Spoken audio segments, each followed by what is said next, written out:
নজর রাখবো পরবর্তী সংবাদে। আগামীকাল পৌষ সংক্রান্তি, ঘরে ঘরে শুরু হয়ে গেছে আলপনা দেওয়ার কাজ।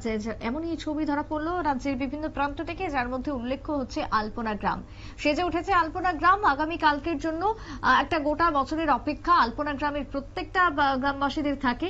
আর এই আলপনা গ্রামের প্রতিটা বাড়ি, প্রতিটা বাড়ির আঙিনা, প্রতিটা বাড়ির দেওয়াল সর্বত্রই ফুটিয়ে তোলা হচ্ছে সুন্দর সুন্দর আলপনার মধ্য দিয়ে এক দারুণ ভাবে মহিলাদের শিল্পকর্ম। শুনুন আলপনা গ্রাম থেকে কি বক্তব্য উঠে এসেছে। রাজধানীর অনতি দূরে লঙ্কা মোড়ের আলপনা গ্রামের শিল্পীরা, গ্রামবাসীরা কি জানাচ্ছেন শুনুন। আর এই পৌষ সংক্রান্তির আগের দিন সবাই বুড়ির ঘর বানায়, তারপরে ছেলেরা পিকনিক করে এখানে বুড়ির দিকে উঠে বুড়ির ঘরে আগুন দেওয়া হয়। পরের দিন সংক্রান্তিতে সবাই পিঠে পুলি করে, অনেক ধরনের রান্না বান্না করে। পরে পূর্বপুরুষদের উদ্দেশ্যেও আমাদের পুজো দেওয়া হয়। বিকেলের দিকে লুট আসে, বাড়ি বাড়ি আমরা সবাই হরির নাম কীর্তন করে লুট করে, ছেলেমেয়েরা সবাই খুব আনন্দ করে।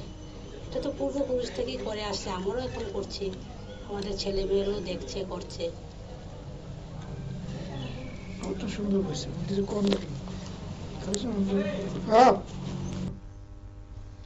আপনারা শুনলেন লঙ্কা মোড়ার যে গ্রাম, আলপনা গ্রাম থেকে যে বক্তব্য উঠে আসছে। দীর্ঘদিন ধরে এই রীতি রেওয়াজ ঐতিহ্য রয়েছে, যেখানে আজকের দিনে দাঁড়িয়ে বুড়ির ঘর তৈরি, তারপরে বুড়ির ঘর পুড়িয়ে তারপরে সেখানে পিকনিক করা, এবং তারপরে আগামীকালকে ভোরে বিশেষ করে পূর্ণ স্নান, এবং তারপরে সূর্যের উদ্দেশ্যে পিঠে পুলি নতুন চাল দিয়ে তৈরি করা, নানান রকমের খাবার অর্পণ করা। সবকিছু মিলিয়ে এই যে ঐতিহ্য রয়েছে, চিরাচরিত যে আবেগ, যে ভালোবাসা, যে ঐতিহ্য, যে পার্বণ, সেই পার্বণের অপেক্ষায় দিন গুনছে। দিন গোনা নয়, এক প্রকার প্রহর গোনা শুরু হয়ে গেছে ইতিমধ্যেই। ছোট্ট বিরতির পর ফিরে আসবো, সঙ্গে থাকুন।